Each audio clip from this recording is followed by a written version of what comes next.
So I've never played a Raidou versus the Soulless Army, and it's not for lack of interest. Just one of those games that slipped through the cracks. It was tucked away in that pocket of PS2 history where cool spin-offs quietly existed on the periphery. But as a long-time fan of SMT and its many weird, often brilliant offshoots, the announcement of RAIDOU Remastered immediately had my attention, and that's mainly because, until now, playing it meant hunting down an original PS2 copy, and you'd be lucky to find one for under $100. So yeah, it's a kind of game that's probably spoken about more now than it is played. It's wrapped in legend and forum posts, with just enough praise to make you wonder what you missed. Well, now we finally get the chance to find out. It's releasing June 18th, and yeah, Atlus not only released a brand new trailer, which we'll be playing throughout this video today, but also they released a ton of information. That's exactly what I want to walk you through here today.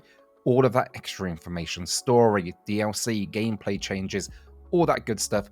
So let me know your thoughts in the comments down below. Are you excited for this one? And let's get into it.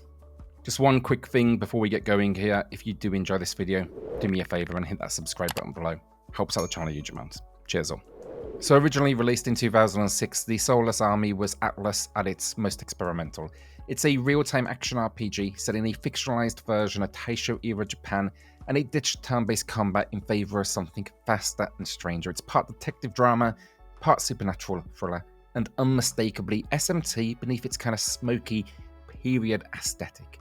And the remaster, it's staying true to that original vision, but rebuilding the frame around it. There's new character models, fully voiced dialogue, rebalanced systems, and performance tuned for modern hardware. So yeah, this isn't a remaster in name only. I would definitely consider it almost a restoration. Now you'll be playing as Raidou, a devil summoner tasked with protecting the capital from supernatural threats. So by day, he's an apprentice detective. By night, he's dealing with rogue demons, government conspiracies, and kind of bizarre cult activity. It sounds awesome. And this is all set against the backdrop of a city caught between tradition and transformation. It's the West kind of meeting the East almost. But yeah, the case that actually kicks things off begins with a girl named Kaya. She walks into the Narumi Detective Agency and she asks to be killed. So definitely a weird situation. But before she can even explain, she disappears, setting off a chain of events that escalate, well, yeah, far beyond one missing person. And on this journey, you'll be meeting a huge cast of characters as well. A few key ones, you'll be meeting Goto, a talking black cat, and Raidou's mentor. To everyone else, this cat is just, of course, meowing. It's just you can speak to. Narumi, the laid-back agency head with more depth than he lets on. Tai, a tenacious journalist trying to make her name in a man's world. And Rasputin, yes, that Rasputin, now reimagined as a flashy mercenary summoner with a pocket full of demons. It sounds awesome to me. Honestly, the story sounds absolutely wild. So yeah, again, I'm really excited to check out kind of this unique spin on the universe. Alright, so gameplay, and a lot is changing. So first of all, the combat. It's been rebuilt using the improved systems found in the sequel. Hopefully that comes to the Switch 2 next. But it's been refined even further on top of that. It's real-time, fast-paced, as I said. It's all built around momentum. And we fight with sword and gun, but the real depth comes from summoning two demons at once, either letting them act on their own or issuing commands directly. So the harder battle is mag.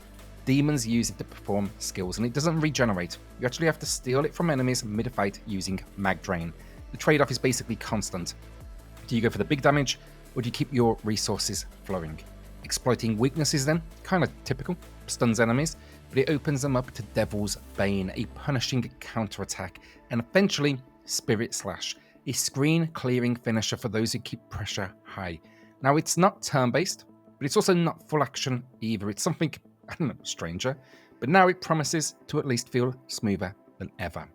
When it comes to demons and fusion, then there's a ton. Actually, more than 120 demons in the remaster. Of course, they're pulled from series history. There's going to be someone you recognize for sure. But recruiting them isn't just about combat, it's tying into exploration, puzzles, field work. So yeah, each demon basically has an order. That defines their affinities, their special skills. So some can light torches, some can freeze water, others can read minds. Building a team isn't just strategic for combat, it's actually about being practical as well. Now fusion then, that takes place under Dr. Victor, a returning SMT staple. And the easy way of putting this is, two demons enter, one much stronger demon exits. And yeah, there's multiple fusion types to experiment with.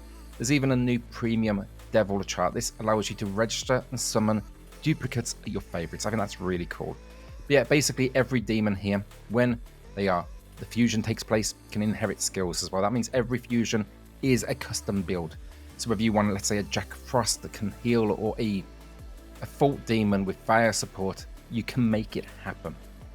Outside of battle, then, the game leans into its detective theme, and this is what I'm most excited for. You'll be exploring both the real world and the dark realm, and this is like a parallel version of the city, but it's promising to be crawling with demons. You know, for example, as we're jumping between them, some clues only appear in one world, some threats can actually cross between them. Sometimes you'll need to send your demons in solo to reach areas you can't. It sounds like great fun. Investigation skills as well actually give demons purpose outside of combat, and I think that's a really unique way to leverage them. But one might unlock dialogue options, another might scout a dangerous alleyway.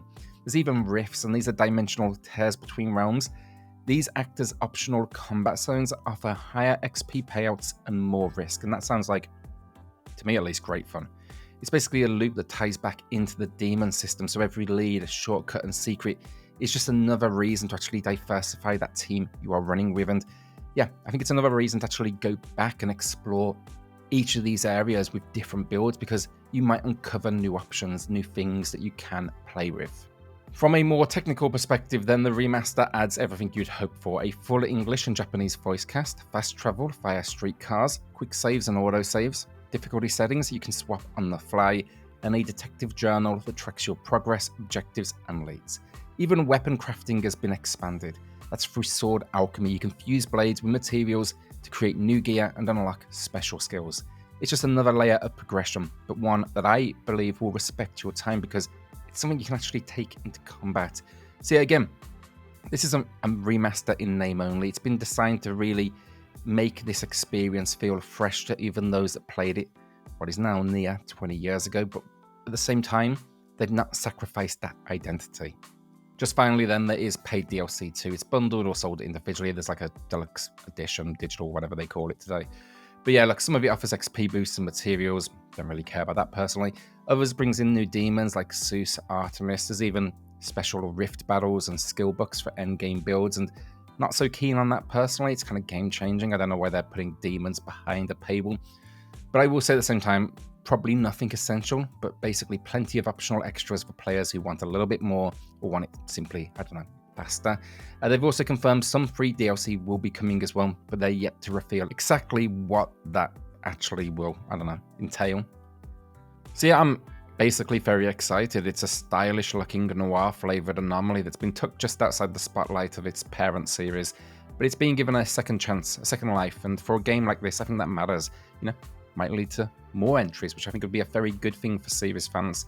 But also I like the fact it's not just a remaster. They're putting effort in here. It's an invitation to new players, lapsed fans, anyone just curious as well about the odd corners of SMT, not that they could get much more weird. But yeah, it's one more chance for a cult classic to find the audience it may be never quite achieved, and with the Switch install base, I think it's got a very good chance.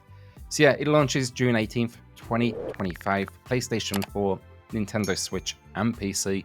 I will be there day one. Let me know in the comments if you will be too. And yeah, I'll see you all on the next video. Cheers all.